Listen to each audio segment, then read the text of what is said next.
पुनीत पावन अवसर, मांगलिक वातावरण है। जिस सिद्ध क्षेत्र से करोड़ों की संख्या में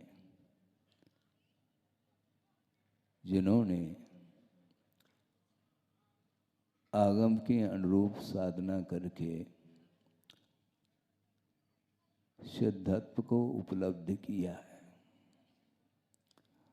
साध्य की उपलब्धि उन्हें हुई है।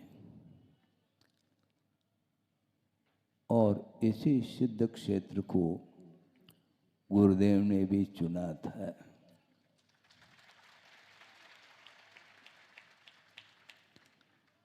और इस सिद्ध क्षेत्र मुक्तागिरी में पार्श्व प्रभु के चरणों में गुरुदेव ने मुनि दीक्षा दी थी। उसके पूर्व में शुल्लक और ऐलक दीक्षा भी संपन्न हो गई थी। किसी सज्जन ने हमारे सामने भाव रखे कि महाराज आपने मुक्तागिरी को क्यों चुना। उनके लिए अभी उस जिज्ञासा का समाधान करने के लिए इस विषय को रख रहा हूँ। संसार में प्रत्येक संसारी प्राणी ने अनंत काल व्यतीत किया और पंच परावर्तन के साथ उसका अनंत काल व्यतीत हुआ है, किंतु अभी तक जिसे मोक्ष की उपलब्धि नहीं हुई है, वह एक ऐसा कार्य है जिस कार्य को संपादित करने पर कोई परिभ्रमण नहीं रहेगा। यात्रा और परिभ्रमण में बड़ा अंतर देखने को मिलता है। संसार में परिभ्रमण होता है, यात्रा नहीं होती। और यात्रा यदि करना चाहो मोक्ष की यात्रा, तो मुक्तागिरी में आना होगा।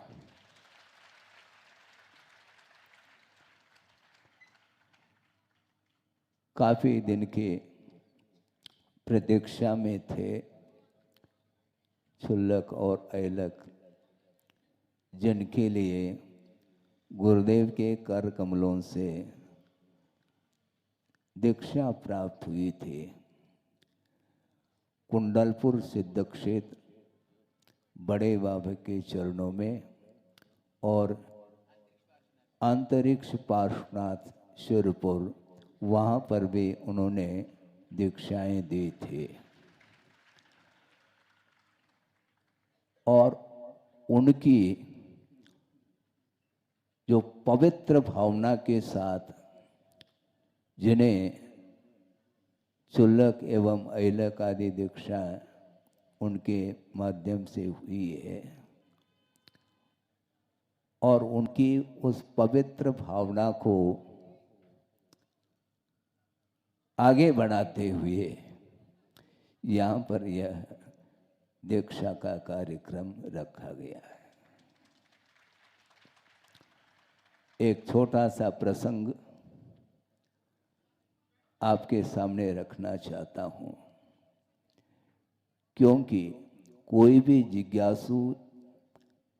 जिज्ञासा रखता है तो गुरुदेव बहुत सार गर्भित शब्दों में उसका समाधान भी दिया करते हैं। बड़वानी की बात है 52 गजा। गुरुदेव सन 95 में कुंडलपुर में वर्षा योग संपन्न करके गुजरात की यात्रा करने हेतु वहाँ से निकले थे और सीधा वहाँ से बीनाबारा होते हुए नेमावर पहुँचे और नेमावर से सिद्धवरकूट, वहाँ से ऊन और उसके बाद बड़वानी पहुँचे। प्रातःकालीन वह प्रसंग है, गुरुदेव की पूजा हो गई। उसके उपरांत एक जिज्ञासु ने प्रश्न किया कि महाराज, मोक्ष मार्ग का स्वरूप क्या है? क्योंकि प्रत्येक व्यक्ति मुक्त होना चाहता है, चाह तो सबकी है और होने भी चाहिए, किंतु आगमकारों का ये कहना है मात्र चाह करने से उस इच्छा की पूर्ति नहीं हो सकती, किंतु आगम के अनुरूप पथ पर चलने से ही मंजिल मिला करता है। और उनका ये कहना था कि मोक्ष मार्ग किसको बोलते हैं? समूह का नाम मोक्ष मार्ग नहीं। बहुत गहरी बात है ये, और मार्मिक बात ये है कि समूह का नाम मोक्ष मार्ग नहीं, किंतु एकाकी होकर के जो आत्म साधना करता है और वह भी हृदय से करता है तो उसको मुक्ति मिल सकती है। बहुत कठिन काम है ये।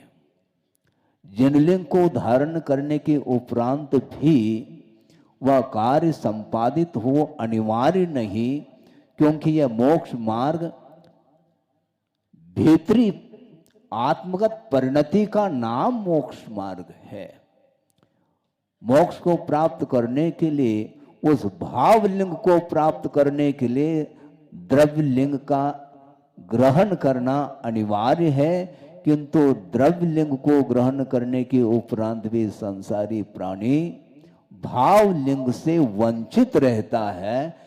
इस प्रकार उन्होंने हम लोगों को संकेत करते हुए कहा था कि देखो, श्रवण पद को अंगीकार तो संसारी प्राणी ने अनंत बार किया होगा, इसमें कोई संदेह नहीं, किंतु श्रवण पद अलग है और सामान्य पद अलग है। ये सामान्य पद अपने आप में भाववाचक शब्द है। बहिरंग परिग्रहों का विमोचन करना अनिवार्य सिद्ध होता है, किंतु अंतरंग जो परिणाम परिग्रह है, जिसको मोह बोलते हैं, उसके ऊपर कुठाराघात करने की आवश्यकता है। उसके बिना ये संभव ही नहीं। इसलिए मोक्ष मार्ग एकाकी हो करके एकत्व का जो अनुभव करता है, उसके माध्यम से मोक्ष मार्ग, अंतरंग जो मोक्ष मार्ग है, वह प्रारंभ होता है। और ये जो बहिरंग जो मोक्ष मार्ग है, यह अंतरंग मोक्ष मार्ग के लिए आधारभूत माना गया है। कुंद कुंद स्वामी ने स्पष्ट शब्दों में शायद प्रवचन सार में कारिका लिखी है, और इस जनलिंग को उन्होंने करण नहीं कहा, उपकरण कहा। ये ध्यान रखें, इसको करण नहीं कहा। उपकरण अर्थात करण के लिए जो सहयोग प्रदान करता है, उसका नाम उपकरण है। जिस प्रकार आप लोग अपने आंखों से देखते हैं, अवलोकन करते हैं, पदार्थ का अवलोकन होता है, किंतु उन आंखों में यदि मान लो थोड़े बहुत कोई कमी हो, उसके लिए किसका प्रयोग करते हैं? चश्मा लगाते हैं। यह चश्मा नयन नहीं, ये ध्यान रखिए, ये उपनयन है। सुना आप लोगों ने? नयन अलग वस्तु और उपनयन अलग वस्तु। आंखों से देखा जाता है, पदार्थ का अवलोकन किया जाता है, उसमें यदि मान लो कोई बाधा आ रही है, उसको दूर करने के लिए उपकरण की व्यवस्था होती है। इसी प्रकार ये जिनलिंग जो धारण किया जा रहा है, वह एकमात्र उपकरण है। उसके आधार से जो भीतरी परिणति है रत्नत्रय के रूप में, वह वही भीतरी मोक्ष मार्ग माना जाता है। इसलिए समूह का नाम मोक्ष मार्ग नहीं है। कई लोग इस प्रतीक्षा में रह सकते हैं कि ये मेरे साथी हैं, ये यदि मोक्ष मार्ग पर आगे बढ़ेंगे तो मैं भी बढ़ूंगा।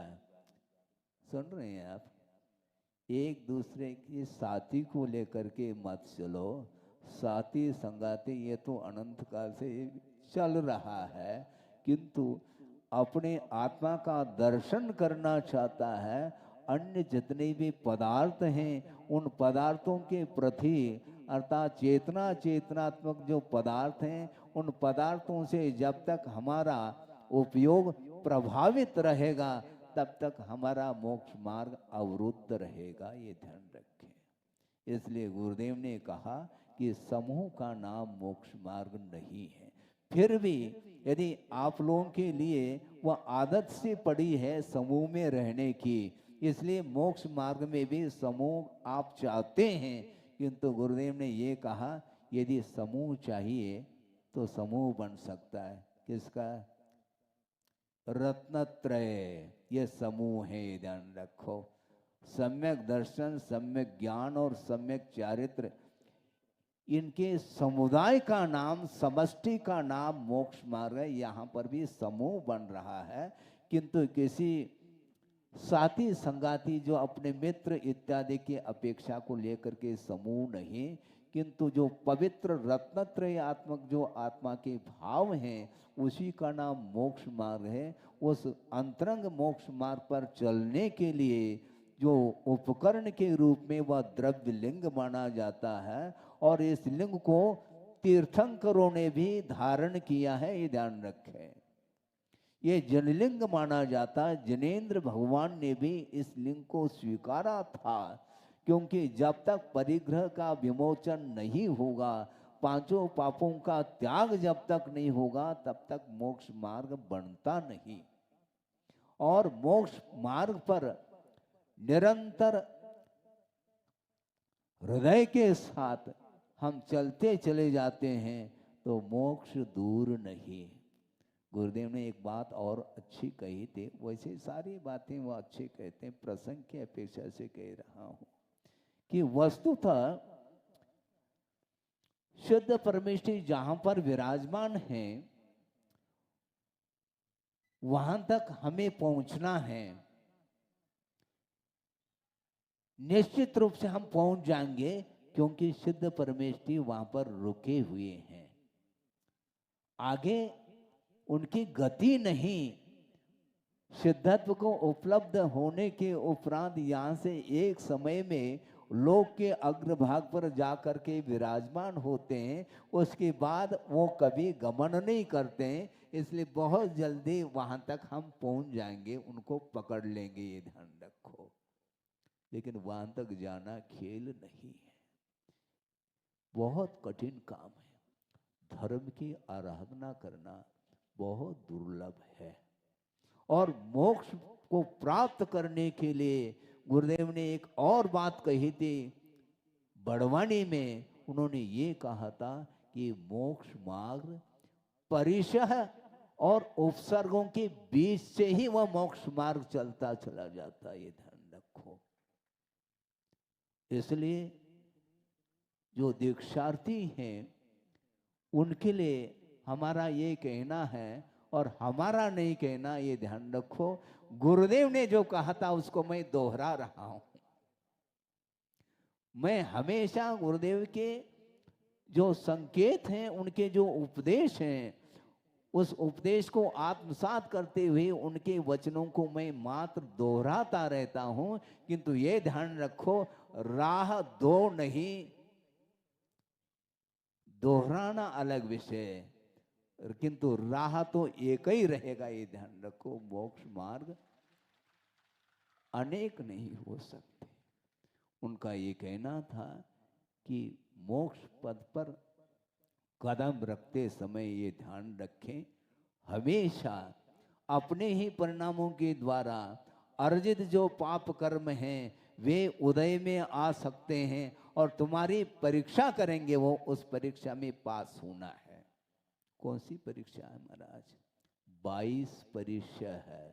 क्षुधा, पिपासा, शीत, उष्ण, दंश, मशक, नाग्नि इत्यादि को लेकर के 22 परिचय होते हैं, और 4 प्रकार के उपसर्ग भी आ सकते हैं।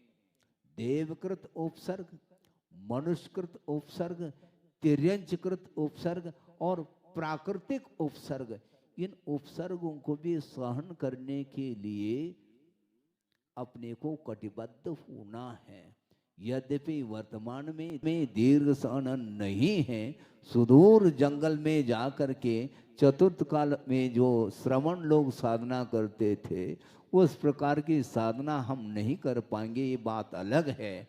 किंतु जहाँ पर रहते हैं, जिनालय हैं अथवा एकांत में ध्यान करने के लिए जो भी साधना के लिए उपयुक्त जो स्थान बताया है, वहां पर जाकर के निर्विकल्प होकर के अपने को साधना करने के लिए कहा गया है। और ये उपसर्ग और परिचय से कभी भी डरना नहीं है। मोह को समाप्त करने के लिए ये सब सामने आएंगे। विपरीत वातावरण जो निर्मित होता है, उसके लिए कोई दूसरा निर्मित नहीं करता, किंतु अपने किए हुए जो कर्म है उसके माध्यम से ही विपरीत वातावरण निर्मित हो सकता है।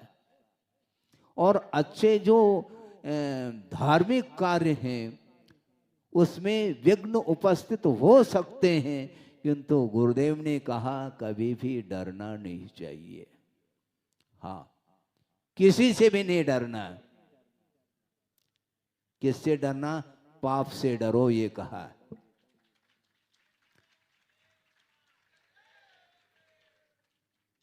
कोई उपसर्ग करने के लिए आया है, वह अपराधी नहीं, किंतु मैंने जो अतीत में अपराध किया है उसका यह प्रतिफल है। इसलिए सामने वाला व्यक्ति कभी भी शत्रु के रूप में नहीं रह सकता। यदि धर्म ध्यान करना चाहते हो तो हमेशा अपने जो पापमय परिणाम है वे ही शत्रु हैं, और जो धर्ममय परिणाम है वे ही मेरे लिए बंधु हैं। इस प्रकार आगमकारों ने कहा है। इसलिए विघ्न अधिक आ सकते हैं, आएंगे। इसी का नाम मोक्ष मार्ग है। परिचय और उपसर्ग के बीच में ये मार्ग निकला है। और गुरुदेव ने आचार्य ज्ञान सागर जी महाराज के कर कमलों से दीक्षित होकर के, और कितने दीर्घ काल तक उन्होंने साधना की, 50-55 साल से भी ज्यादा हो सकते हैं। और एकाकी होकर के जिस समय हम आए थे उनके संग में कोई भी साधक नहीं थे, 2-3 ब्रह्मचारी थे, शायद एक शुल्लक जी थे। उस समय मेरा आना हुआ, और उसके उपरांत धीरे धीरे धीरे उनकी साधना के माध्यम से जो मोक्ष मार्ग का स्वरूप देखने को मिल रहा है, वह न भूतो न भविष्यति। अपने परिणाम को निर्मलतम बनाने के लिए अनेक प्रकार की बाधाएं आ सकती हैं, और हमें उनको दूर नहीं करना। बाहरी बाधाएं तो आएंगे, किंतु बाधक यदि कोई तत्व है तो वह मोहनी कर्म है, जो अपने ही परिणाम के द्वारा बंधा हुआ कर्म है। उस मोह की अंत्येष्टि करने के लिए, समझ रहे हैं आप, मोह की अंत्येष्टि करने का नाम मोक्ष मार्ग है, मात्र बातों का नाम मोक्ष मार्ग नहीं। अनेक प्रकार के विकल्प मन में आ सकते हैं, किंतु आचार्य कहते हैं मोक्ष का स्वरूप क्या है समझो थोड़ा सा। एक श्लोक के माध्यम से इस विषय को आपके सामने रख रहा हूं। निष्कलंकम निराबादम स्वानंदम स्वस्वभावजम वदंत योगिनो मोक्षम विपक्षम जन्म संतते है। इस प्रकार आचार्य शिवचंद्र देव ने ज्ञानार्णव ने ये कारिका दी है। उन्हें स्पष्ट कहा, ज्ञानार्णव ग्रंथ शिवचंद्र स्वामी का है। उन्होंने ध्यान परक इस ग्रंथ की रचना की है, और उसमें 12 अनुप्रेक्षाओं का भी वर्णन मिलता है। उस समय मोक्ष का स्वरूप क्या है, इस प्रसंग में ही इस गाथा को उन्होंने दी है। निष्कलंकम कहा, कलंक से रहित है। कलंक अर्थात पाप होता है। 5 पाप जिसको बोलते हैं, हिंसा, झूठ, चोरी, वासना और परिग्रह, यही कलंक है। इसके माध्यम से आत्मा अनंत काल से कलंकित होती आई है। इसलिए इस कलंक से ऊपर उठना है तो अपने परिणाम को उज्जवल बनाओ, और अपने परिणामों को उज्जवल बनाने के लिए ही मुक्तागिरी सिद्ध क्षेत्र को चुना है।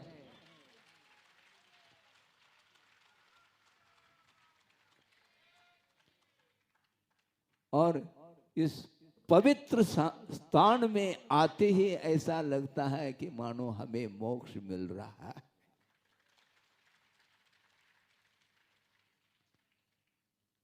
इसलिए अपने परिणामों को उज्जवल बनाने के लिए हमें धर्म की आराधना करनी है। अनेक प्रकार की बाधाएं उपस्थित हो सकती हैं। महाराज उस समय हमें क्या चिंतन करना चाहिए, इस प्रकार जिज्ञासा हो सकती है। तो आचार्य कहते हैं कि हमें उस बाधा को दूर करने के लिए नहीं जाना, किंतु जो भीतरी जो परिणाम है, जो बाधा उपस्थित कर रहे हैं, उनको दूर करने का नाम मोक्ष मार्ग है। कोई भी बाधा उपस्थित कर दें, उसके लिए हमें कोई उत्तर नहीं देना है, ये ध्यान रखो। ये गुरुदेव का कहना है। कोई ये कह सकता है महाराज उत्तर नहीं देंगे तो दुनिया कहेगी तुम डरपोक हो। बहुत अच्छा है। सबसे ज्यादा मैं डरपोक हूं, क्योंकि मुझे पाप से भीति है।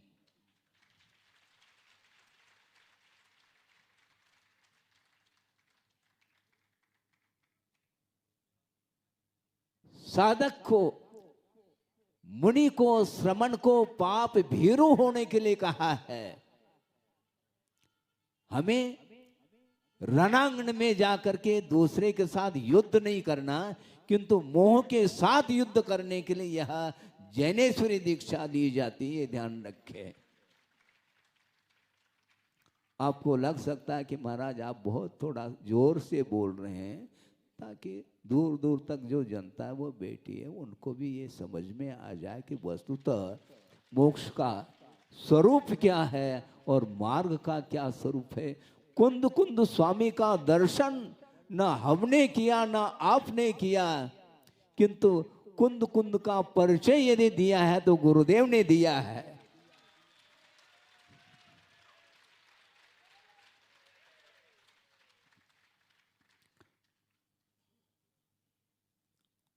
उनका बार बार श्रमण संघ के लिए अथवा चतुर्विद संघ के लिए यही उपदेश रहा है कि कभी भी डरना नहीं, क्योंकि डरने से काम नहीं चलेगा। हाँ, डरने से सामने वाला व्यक्ति हावी हो सकता है, होने दीजिए, हमें कोई बाधा नहीं। उनका प्रतिकार नहीं करना, हमें कर्मों का प्रतिकार करना है, क्योंकि अंतरंग कर्म को छोड़ करके हमें कोई भी व्यक्ति न सुखी बना सकता है न दुखी बना सकता है। इस प्रकार आगमकारों का ये कहना है। हमने जो कुछ भी कर्म बांधा है वो समय पर उदय आएगा। द्रव्य क्षेत्र आदि के निमित्त को लेकर के हमेशा कर्म अपना फल दिया करता है। इसलिए आंख मेज करके पंच परमेष्टि की आराधना करो। हमें और कोई इष्ट नहीं, दुनिया की कोई भी वस्तु से मैं प्रभावित नहीं हूं और ना मुझे किसी को प्रभावित करना है। उनका यही कहना गुरुदेव का। मैं जो भी कह रहा हूं गुरुदेव के ही शब्द हैं, ये ध्यान रखो। हाँ, और गुरुदेव ने जो भी कहा है वो आगम के अनुरूप कहा है। आगम से रत्ती भर भी उन्होंने बाहर कुछ भी नहीं कहा, आगम के बाहर वो बात करना ही नहीं चाहते। यहां तक उनका ये कहना है, कोई भी जिज्ञासा रखता है, मुझे बार बार विकल्प होता था क्योंकि लगभग 40 साल उनके चरणों में रहा, और कोई भी लोग आते थे तो वो कुछ जिज्ञासा रखते थे तो उनको यही कहता था। एक व्यक्ति ने कहा कि महाराज हमें मार्गदर्शन चाहिए। हाँ ठीक ठीक है, शांति से बैठो, यहाँ से सीधा चले जाओ और राइट हैंड के ऊपर मुड़ो, वहाँ पर गुरुदेव विराजमान हैं, वो दर्शन देंगे, मैं मार्ग आपको दिखा रहा हूँ। समझ में आ रहा है आपको? मार्गदर्शन दो ऐसा वो कह रहे हैं। भैया मैं आपको मार्ग बता रहा हूँ कि गुरुदेव कहाँ पर विराजमान है, वहाँ पर जाओ, दर्शन भी मिलेंगे आपको और जिज्ञासा का समाधान भी आपको मिलेगा। 40 साल तक इस प्रकार करता रहा, किंतु जिस समय गुरुदेव ने कहा कि अब बहुत समय हुआ है, थोड़े बहुत बाहर भी देख लो कैसा वातावरण है, और प्रभावना करने का समय थोड़ा सा है, और इस पेपर को भी तुम्हें लिखना है। तो हमने कहा मन में, और गुरुदेव का आदेश है तो शिरोधार है, उसमें कोई प्रश्न चिन्ह है ही नहीं। और हमने सोचा अब 40 साल के बाद मैं बाहर जा रहा हूं, निश्चित रूप से सिरदर्द होगा। लेकिन हमने थोड़ा शांति से सोचा, सिर दर्द होने दो, कोई बाधा नहीं, किंतु गुरुदेव ने जिस विधि से प्रभावना की है उसी विधि से मुझे प्रभावना करनी है। कोई ज्यादा कर रहा है, कोई कम कर रहा है, इससे कोई तुलना नहीं। वस्तुतः प्रभावना उसी को बोलते हैं जो अब प्रभावना नहीं करना ही प्रभावना है।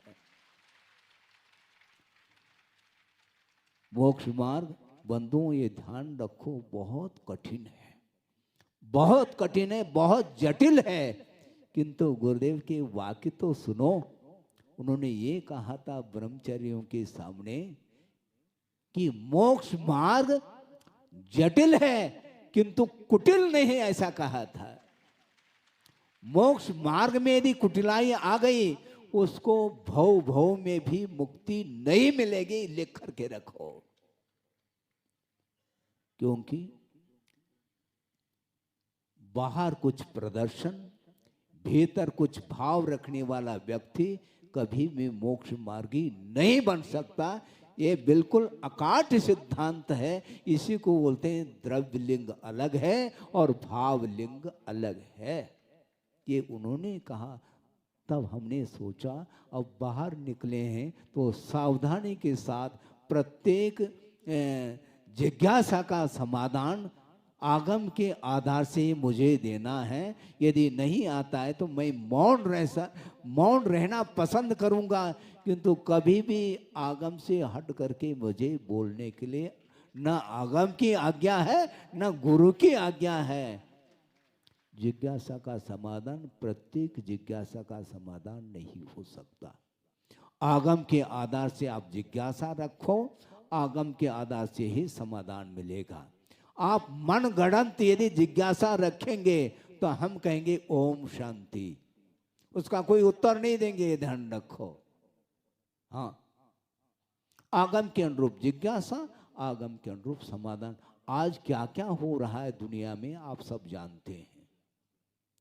ये मीडिया का एक युग आया है, उसके माध्यम से कहाँ तक हम स्वाध्याय को करके विश्व को प्रकाशित कर पाएंगे, नहीं कर पाएंगे। किंतु आगम के अनुरूप आप बोलेंगे, नहीं भी बोलते हैं तो ये जनलिंग के माध्यम से प्रभावना होगी, मात्र बोलने से प्रभावना नहीं होते, ऐसा गुरुदेव का कहना है। एक प्रसंग आपके सामने और रखना चाहता हूं, क्योंकि मध्याह्न में थोड़ा समय अल्प मिल सकता है, क्योंकि क्रियाएं बहुत सारी होगी इस अपेक्षा से। अभी तो काफी टाइम है, 8:33 हुए हैं। हाँ, अच्छा प्रसंग दे रहा हूं मैं। क्या दे रहा था? हाँ, मैं ये देना चाहता हूं, एक विद्वान आए, नाम से कोई प्रयोजन नहीं, किंतु हमें प्रसंग को आपके सामने रखना है। विद्वान थे और उन्होंने गुरुदेव के चरणों में नमोस्तु करते हुए निवेदन किया कि महाराज, हमारी भावना है कि महावीर भगवान का जो सिद्धांत है वह घर घर पहुंचना चाहिए, और इस उद्देश्य को लेकर के मेरे अंदर ये भावना जागृत हुई है कि आगम का प्रचार प्रसार विदेश में भी होना चाहिए। सुन रहे हैं आप? हाँ। तो गुरुदेव ने एक सेकंड रुक करके फिर इसका समाधान दिया। आपने जिज्ञासा तो रखी है, किंतु इसका मैं समर्थक नहीं हूं। सुन रहे हैं आप?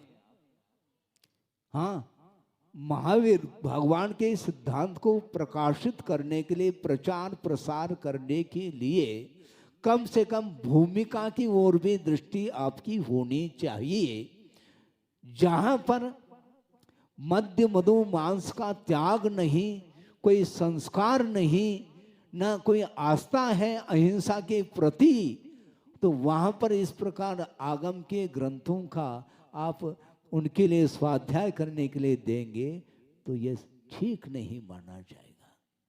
पाषाण खंड पर बीज को बोने से कभी भी वह बीज अंकुरित नहीं हो सकता।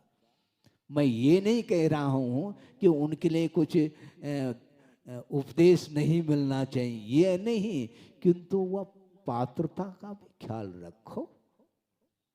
विधि द्रव्य दात्री पात्र विशेषा तद विशेष, इस प्रकार उमा स्वामी महाराज ने कहा। दान के प्रसंग में कहा, मात्र आहार दान के प्रसंग को लेकर के नहीं, कोई भी दान हो, चाहे ज्ञान दान हो, चाहे औषध दान हो, आहार दान हो, और कोई भी दान हो, प्रत्येक दान के पीछे विधि होनी चाहिए, और रुचिवत नहीं होता, विधिवत हुआ करता है। आगम में जो लिखा है उसके अनुरूप यदि हम दूसरे को देंगे तो एक प्रकार से उसकी सार्थकता भी सिद्ध होगी, और उसके माध्यम से जो हमारा उद्देश्य है वह भी पूर्ण हो सकता है। उस समय मैं भी सुन रहा था कि देखो, आचार्य महाराज कभी भी उतावली के साथ कुछ भी बोलना नहीं चाहते। प्रत्येक व्यक्ति का समाधान देते समय वो गंभीर मुद्रा में रहते हैं, और आगम के अनुरूप नपे तुले शब्दों में वो बोलते हैं। उन्होंने यही कहा कि बोलना, आगम में कहा है बोलना अनिवार्य नहीं, आवश्यक हो तो आगम के अनुरूप हित मित मिष्ट वचनों का प्रयोग करिए। वचनों में यदि कठोरता है तो सत्य का प्रतिपादन हम नहीं कर पाएंगे, ये ध्यान रखो।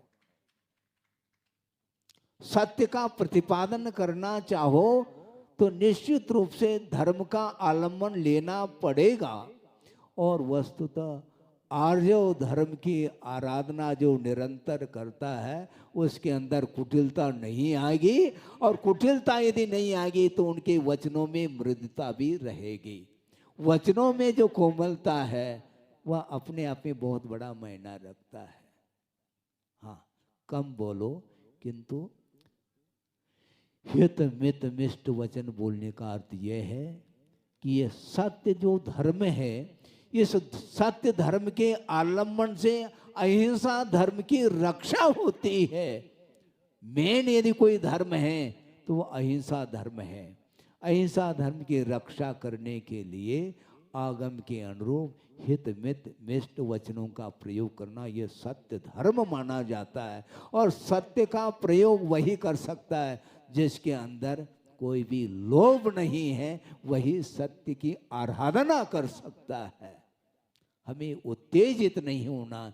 हमारे गुरुदेव ने ये कहा, उपसर्ग परिचय सहन करो, कहो नहीं सहो, ये कहा है। हमें कहना नहीं किसी को, हमें सहन करना है। इसी का नाम मोक्ष मार्ग है। इसलिए वस्तुतः देखा जाए, गुरुदेव ने जो साधना की है वो अद्भुत साधना है। वो मौन रह करके हम लोगों के लिए उपदेश देते हैं, और हम उपदेश देते हुए भी हमारे उपदेश को कितने लोग ग्रहण कर पा रहे हैं, इसको सोचने की आवश्यकता है। हमारा आप लोगों के लिए भी यही कहना है। गुरुदेव के तरफ से मैं कह रहा हूँ, अपने तरफ से कुछ भी नहीं कह रहा हूँ। उनका यही कहना है, समाज के लिए भी उनका यही कहना है। हमेशा पूर्वाचार्यों ने इस मोक्ष पथ पर चल करके जो मार्ग प्रशस्त किया है, इसको कभी भी कलंकित नहीं करना चाहिए। आप मोक्ष पथ पर चलो अथवा ना चलो, यह अलग विषय है, किंतु गुरुदेव ने जो मार्ग प्रशस्त करके यहाँ से गए हैं, उसको बिल्कुल उज्जवल बनाए रखिए। यह हमारा परम कर्तव्य है। इसलिए आप लोगों के लिए भी और श्रवण संघ के लिए भी जो भी गुरुदेव ने संबोधन दिए हैं, उन संबोधनों को, उनके उपदेश को आत्मसात करते हुए अपने शक्ति के अनुरूप आप आचरण करिएगा, जिसके माध्यम से मुक्ति मिलने में अब विलंब नहीं होगा। मुक्ति जो मिलती है वह भावात्मक परिणति है। यहां पर किसी के साथ हमें शास्त्रार्थ नहीं करना, किंतु गुरुदेव कहते हैं शास्त्रार्थ मत करो, शास्त्राभ्यास करो। क्या समझ रहे हैं?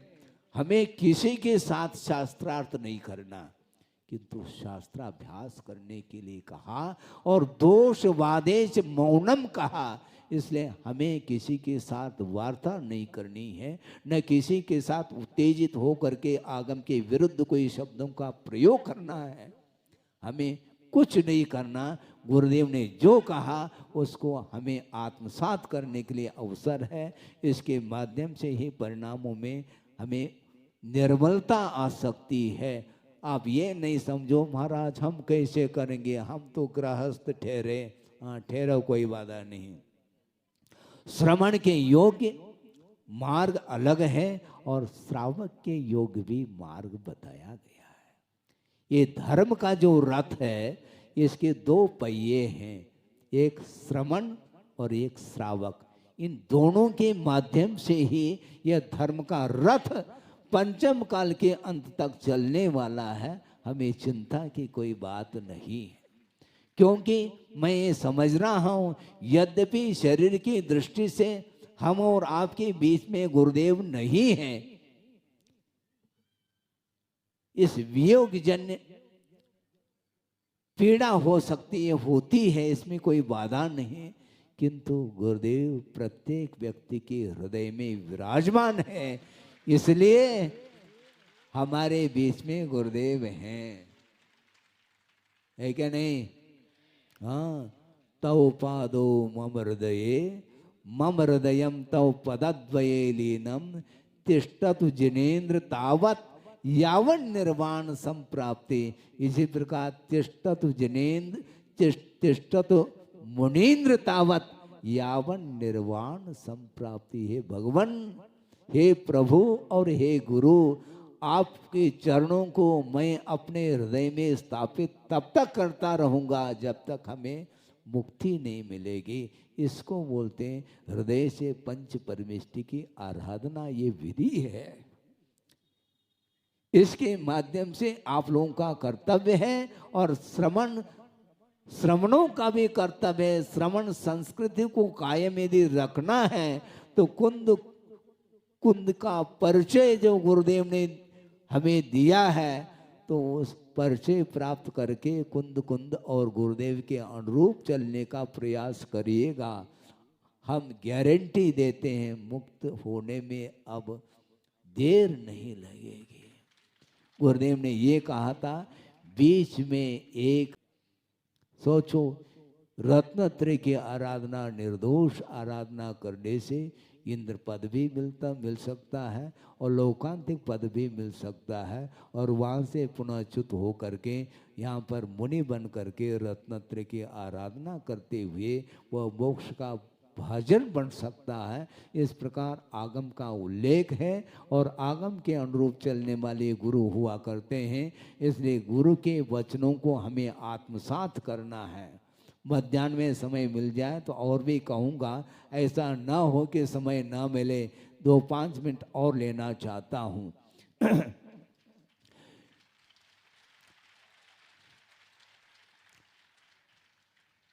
कुंद कुंद स्वामी ने प्रवचन सार में स्पष्ट किया है, उपकरण की चर्चा उन्होंने की है। उपकरणम करोति इति उपकार उपकरणम, ऐसा कहा। वो 4 उपकरण उन्होंने उल्लेख किया है। वयर्णम जन्मज्ञ लिंगम जह जाद रूप मेदि भणिदम गुरु वयनम पे विनवो सुत्त झेनम च निद्यठम। इस प्रकार गाथा उन्होंने लिखी है। क्या अर्थ हुआ महाराज? हमें बता दो, हम बता रहे हैं, सुनो। उयर्णम जन्मज्ञ, जिनेन्द्र भगवान का जो मार्ग है, मोक्ष मार्ग है, उसमें उपकरण कौन सा है? प्रथम उपकरण यथा जात जो लिंग है, जिनलिंग, इसको प्रथम उपकरण के रूप में स्वीकारा है, जो दिगंबर को लेकर के सामने आता है। और गुरु वयनम, ध्यान से सुनिए, गुरु का जो वचन है वह उपकरण है। कौन पालन कर रहा है? गुरु के वचनों का पालन करो। गुरु वयनम कहा, गुरु आदेश देते हैं किसको? जो आदेश पालन करने का जो पात्र होता है उसी को आदेश दिया जाता है। और आदेश को प्राप्त करने वाला अपने आप को सौभाग्यशाली मानता है। भगवान, आपने हमें आदेश का पात्र समझा और आपने आदेश दिया, हमें मुझे शिरोधार्य है वह आदेश। हाँ, बहुत कठिन होता है, महाराज हमें आदेश दे दो। आदेश तो छोड़ो, मैं उपदेश भी धीरे धीरे दे रहा हूँ, ज़्यादा नहीं देता। गुरुदेव ने कहा उपदेश जो है ना, ये औषधि है, भोजन नहीं, ये ध्यान रखो। हाँ, भोजन तो पेट भर किया जाता है, किंतु औषधि जो ली जाती है वो अनुपात से ली जाती है। हाँ, कोर्स जो है, मान लो साल भर का कोर्स है, तो हम एक ही दिन में सारी दवाई ले लें, ऐसा होता है क्या? नहीं होता। अनुपात से दवाई ली जाती है। और मात्र दवाई भर नहीं लेना, किंतु पथ्य का, परहेज का पालन भी करना चाहिए, ऐसे डॉक्टरों का कहना है। और हमारे जो गुरुदेव हैं वे वर्ल्ड फेमस डॉक्टर हैं। हाँ? गुरुदेव वर्ल्ड फेमस डॉक्टर हैं, वो सबके रोग को वही दूर कर पाएंगे, और कोई डॉक्टर हमारे लिए नहीं मिलने वाला है। हाँ, छोटी सी बीमारी हो या बड़ी बीमारी हो, सबका ट्रीटमेंट वही करेंगे। हम सारे पेशेंट हैं, ध्यान रखो। महाराज हमारे लिए कुछ बताओ। हम नहीं बताएंगे आपको, क्योंकि मैं भी पेशेंट हूँ और तुम लोग भी पेशेंट हो। और एक रोगी दूसरे रोगी का ट्रीटमेंट थोड़ी करेगा, तो महाराज फिर हम कैसे करेंगे? आप तो दवाई ले चुके हैं, हमारे लिए कौन दवाई देने वाले अब रहे नहीं, हमारा क्या होगा? ये ध्यान रखो। गुरुदेव ने कहा है दवाई किस प्रकार ली जाती है, बता करके गए हैं। मैं समय समय पर आप लोगों को भी है, हाँ, बहुत बड़ा मेडिकल अपने पास है दुकान, और देते रहेंगे। लेकिन ये ध्यान रखो, परहेज का पालन करोगे तो दवाई लागू होगी, अन्यथा नहीं हो सकती। इसलिए कुंद कुंद स्वामी ने जो दिगंबरत्व जो लिंग है वह प्रथम उपकरण के रूप में लिया है। और गुरु वयनम, गुरु के जो वचन हैं उसको सुरक्षित रखिए आप। हाँ, गुरु के वचन आत्मसात करो, हृदयंगम होना चाहिए। गुरुदेव ने क्या कहा उसको बार बार ध्यान में रखो। ये और मैं कहना चाहता हूं, वस्तुतः जिनेंद्र भगवान के वचनों का और गुरु के वचनों का जो उल्लंघन करता है, ये ध्यान रखो, उसके लिए अब वचन नहीं मिल पाएंगे। ये प्रज्ञापराध माना जाता है। गुरु का यही कहना है कि सम्यक ज्ञान का जो दुरुपयोग करता है उसके लिए सम्यक ज्ञान नहीं मिल सकता। प्रज्ञा का अपराध ठीक नहीं। ज्ञान मिला है इसलिए स्वच्छंद होकर के, आगम से हट करके अपने कोई भी प्रयोजन को सिद्ध करने के लिए कभी कुछ इस प्रकार हम वचन करेंगे तो कभी भी प्रभावना नहीं हो सकती। दुनिया के सामने तो हम कुछ प्रदर्शन करेंगे और परोक्ष रूप से सीक्रेट कुछ भाव रखेंगे, इस प्रकार करेंगे। ये दोहरी नीति मानी जाती, वो ठीक नहीं। हाँ, मैं कहना इसलिए उपयुक्त समझता हूं, नहीं तो अंधकार छाने वाला, ये ध्यान रखो। पंचम काल के अंत तक इस धर्म को सुरक्षित रखना है तो आप लोगों का भी कर्तव्य है कि आर्ष प्रणीत आचार्यों ने, पूर्वाचार्यों ने जो लिखा है ग्रंथ, उसका निरंतर स्वाध्याय करने का आप नियम ले लो, क्योंकि मार्ग बहुत जल्दी दूषित हो रहा है। उसको हमें उस दोष से दूर रखना है, प्रशस्त मार्ग को बरकरार रखना है। इसलिए गुरु वैनम का प्राण चले जाए किंतु गुरु के वचनों का उल्लंघन संभव नहीं।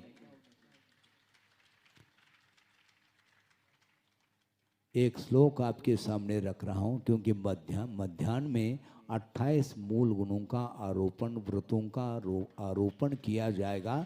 उसके पहले मैं अलर्ट कर देना चाहता हूं, श्रमण लोग भी अलर्ट रहे और आप लोग भी। शिवचंद्र महाराज ने जो ग्रंथ लिखा है ज्ञानार्णव, उसी में ये पंक्ति आई है। बहुत अत्यंत प्रासंगिक है, इसलिए इसको रख करके इस विषय को पूर्ण करना चाहता हूं।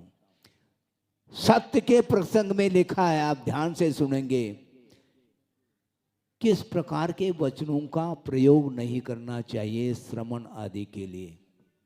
ध्यान से सुनेंगे। मर्म छेदी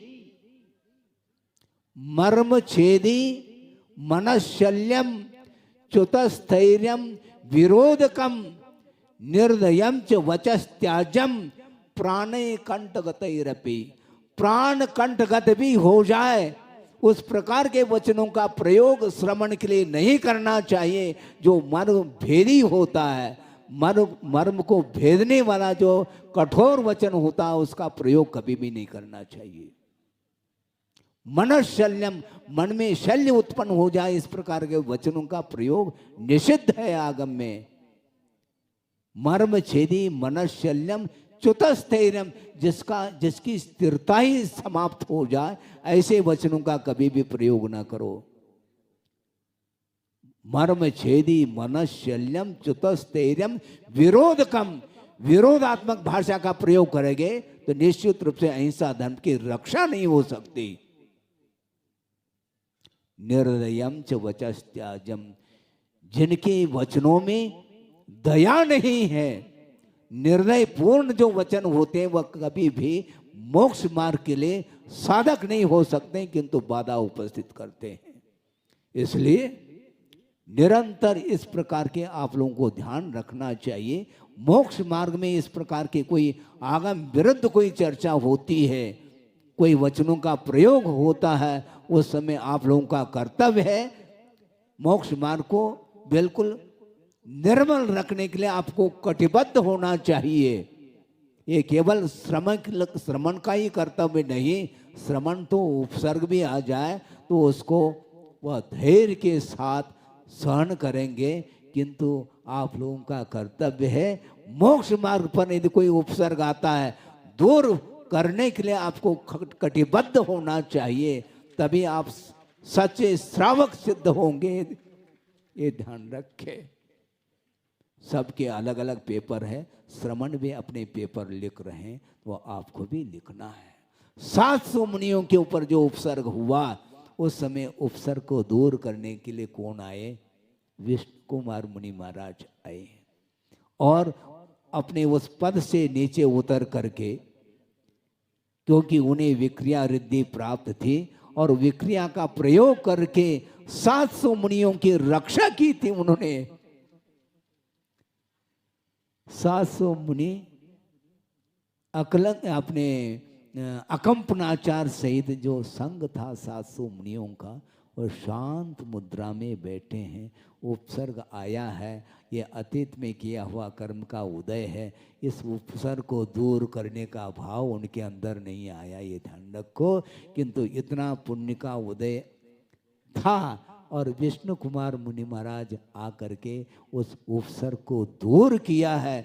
इसलिए वस्तुतः शरण लेने योग्य क्या है, हम ये पूछना चाहते हैं। 4 शरण लेने योग्य हैं, 5वां नहीं आ सकता। अरहंत, शुद्ध, साधु और केवली प्रणीत धर्म, ये मेरे लिए शरण लेने योग्य है। दूसरा इसमें कोई भी बाधा उपस्थित नहीं कर सकता, कि बाधा उपस्थित करने वाला व्यक्ति वह कभी भी मोक्ष पथ पर नहीं चल पाता। इसलिए जो बाधा उपस्थित करने वाला कोई तत्व है, तो हमारा आगमकारों का ये कहना है, अपने ही अज्ञान दशा में किया हुआ जो पाप कर्म है वह उदय में आता है। उसके माध्यम से मोक्ष मार्ग में भी बाधाएं उपस्थित हो सकती हैं।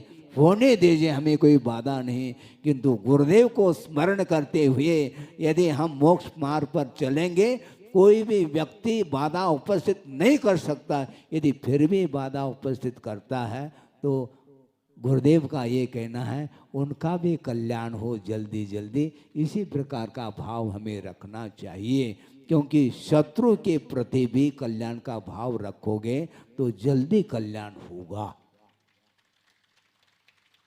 हाँ, शत्रु का कल्याण को, क्योंकि जिसका कल्याण हो रहा है उसके लिए उपदेश नहीं।